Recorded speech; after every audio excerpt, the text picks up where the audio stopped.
بسم الله الرحمن الرحیم. اینما تکونوا یدرککم الموت ولو کنتم فی بروج مشیده. قدرمن مینوالو ګران کتونکو، سباوون ننګرهاري نن ځل بیا ستاسو په خدمت کې حاضر یم. کورونا او تعلیمي سکتور. د مارچ په میاشت کې کورونا خپلې وروستنۍ پړاو ته ورسېده او همدارنګې د دنیا په ټولو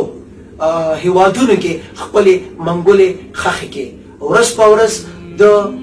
جنازو او همدارنګې د ککړتیا اعلانات زیاتېدل. ویره او طرحه په خلکو کې دومره زیاته شوله چې ځنو خو د کورونا نه بغیر زړه یې وچاودېدو او په حق باندې ورسېدل. مختلفو هیوادونو خپلو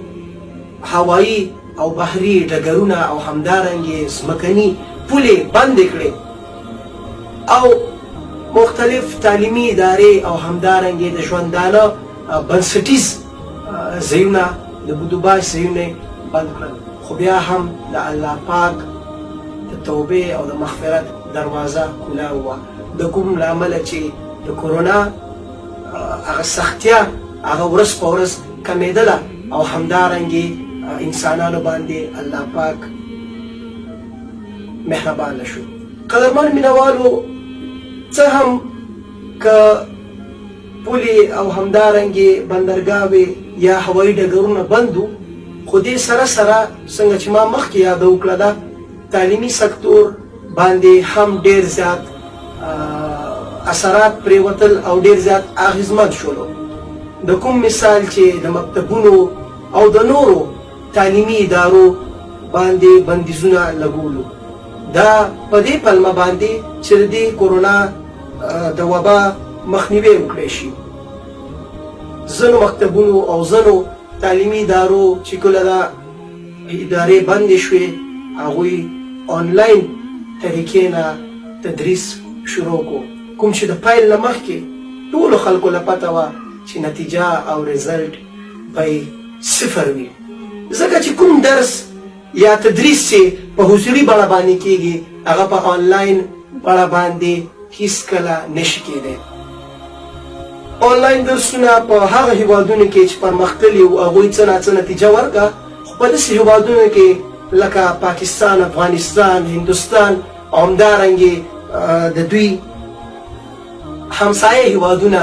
لکه نیپال، بوټان، سریلنکا، په داسې هیوادونو کې د آنلاین درسونو نتیجه په سلو کې 5% یا 7% هم نه وله. قدرمن ورونو، د دې لامل څه کېدی شي؟ لامل یې صرف او صرف دا و چې یو فقر، غریبي او همدارنګې د خلکو ټکنالوژۍ او انټرنیټ ته د لاس نه رسۍ او د اړونده اداراتو یا د اړونده چارواکو بېغورتیا او دې مسلې ته، دې مشکل ته د هغوی نه پاملرنه په دې باندې سبب شوه چې د یاد ښوونیز کال شاګردانو ته د یو صنف ارتقا په داسې حال کې ورکړی شي چې هغوی د هغې صنف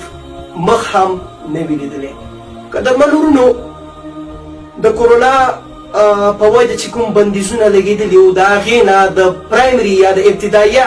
صنف شاګردان دومره زیات متضرر شول، دومره زیات اغېزمن شول، د کوم جبیره او بیرته جبران به یې ډېر وخت والي. خو بیا هم چې کله دا بندیزونه ختم شول او په مختلفو هیوادونو کې د افغانستان او د پاکستان په شمول باندې وزرا کېناستل او هغوی بیرته د